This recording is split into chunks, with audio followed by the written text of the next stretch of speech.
This is Kyle from the Australian Museum. So tell me a bit about your research.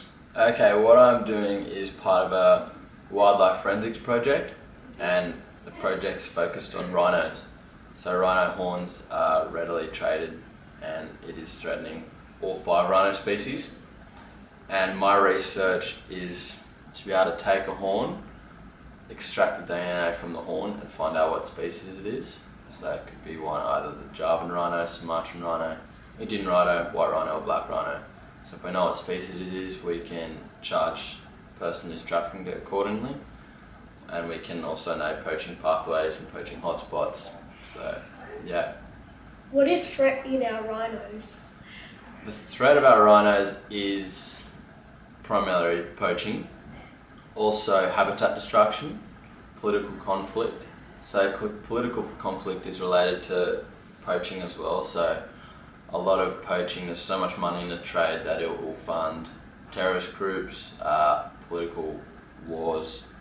But yeah, poaching is our main problem, and there's been a massive increase in demand in Asia, which has increased poaching dramatically. So from between, I think it was 1990 and 2005, around 14 rhinos were poached a year, and since then over 1,000 rhinos were poached last year, over 1,200 I think. So it's becoming more and more of a problem.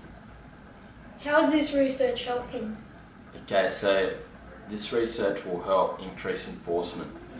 So if people are being more readily punished and legislation is being put onto these people and they're getting put in jail sentences, then hopefully that will deter poaching. So my research will help in investigations. So if you've got a rhino horn, could even be a water buffalo horn for all we know, so you can use this species ID test and you can find out what species it is, and then you can charge the person accordingly. So often you do find water buffalo horns in the trade. I've found a lot of water buffalo horns so far, I've been sampling. And I mean, if you find out they've got a water buffalo horn, not a rhino horn, you can't charge them having trafficked rhino. So it's very important investigations, and then this can be used in evidence in court, and hopefully the poachers and traffickers will get put to jail for their crimes. Well, that's the hope anyway.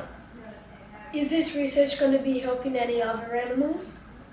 Well, at the Australian Museum we do a lot of this wildlife forensic work. So for example, shark fins. When shark fins come in, we do species ID for shark fins. So what I'm doing is using techniques that have already been developed in wildlife forensics specifically for rhinos.